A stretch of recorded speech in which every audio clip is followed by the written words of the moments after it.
మక్కల సేకరణ తెలంగాణ ప్రభుత్వానికి పెద్ద సవాల్గా మారింది. కేంద్ర ప్రభుత్వం కనీస మద్దతు ధర ప్రకటించి వదిలేస్తోంది. అంతటితో ఆగకుండా ఉత్పత్తులు 25% ఎంఎస్పీకి సేకరించాలని షరతులు పెడుతోంది. ప్రైవేట్ మార్కెట్కు వదిలేస్తే రైతులు భారీగా నష్టపోతున్నారు. కనీస మద్దతు ధరకు కొనుగోలు చేస్తే రాష్ట్ర ప్రభుత్వంపై ఆర్థిక భారం పడుతోంది. అయినా రైతుల ప్రయోజనాల దృష్ట్యా తప్పక కొనుగోలు చేయాల్సిన పరిస్థితి నెలకొంటోంది. కేంద్ర ప్రభుత్వం మొక్కజొన్నలకు కనీస మద్దతు ధర క్వింటాల్కు 2400 చొప్పున నిర్ణయించింది. అయితే మక్కల సేకరణకు రక్షిత స్థాయిలో చాలా సమస్యలు ఎదురవుతున్నాయి. పౌల్ట్రీ, ఇథనాల్, గంజి, బీర్ల కంపెనీలు ధరలు తగ్గిస్తున్నాయి. పంట ఉత్పత్తి గణనీయంగా పెరిగిన దిగుబడి కారణంగా తక్కువ ధరకు కొనుగోలు చేసేందుకే మొగ్గు చూపుతున్నాయి.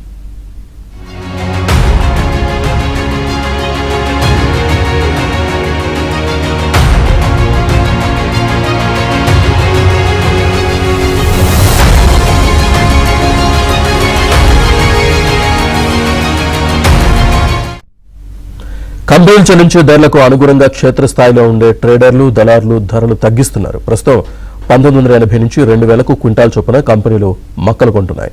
ట్రేడర్ల లాభం, రవాణా ఖర్చులు పోతే రైతులకు 1600 నుంచి 1700 వరకు ధర వస్తోంది. కనీస మద్దతు ధరతో పోలిస్తే 700 నుంచి 800 తక్కువ ధర రైతులకు లభిస్తోంది.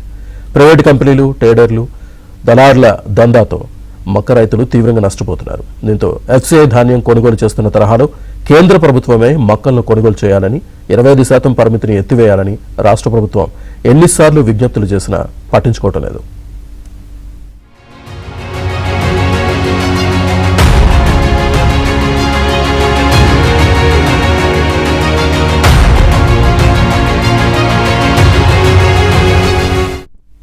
మక్కల్లో కనీస మద్దతు ధరకు ప్రభుత్వం కొనుగోలు చేయకుండా ప్రైవేటుకు వదిలేస్తే రైతులకు తీవ్ర నష్టం జరిగే పరిస్థితులు నెలకొన్నాయి. మార్కెట్లో ప్రభుత్వ రంగ సంస్థ లేకపోతే ట్రేడర్లు, దళారులు ఎంత ధర పెడితే అంతే ధరకు రైతులు అమ్మాల్సిన పరిస్థితి వస్తుంది. పైగా తరుగు కూడా ఎక్కువ తీస్తారు. దీంతో మరింత నష్టం కలుగుతుంది. చెల్లింపులకు గ్యారంటీ ఉండదు. చిన్న చిటీలపై రాసిస్తున్నారు. 15 రోజుల నుంచి నెల రోజుల వరకు వాయిదా పెడుతున్నారు. వెంటనే డబ్బులు కావాలంటే 100కు ₹2 లెక్కన నెలకు వడ్డీ కట్ చేసుకుని డబ్బులు చెల్లిస్తున్నారు. ఇన్ని సమస్యలు ప్రైవేట్ ట్రేడింగ్లో ఉన్నందున రాష్ట్ర ప్రభుత్వమే కొనుగోలు చేయాల్సి వస్తోంది. రైతులు కూడా ప్రభుత్వ కొనుగోలు కేంద్రాల్లో విక్రయించడానికే ఎక్కువ మొగ్గు చూపుతున్నారు.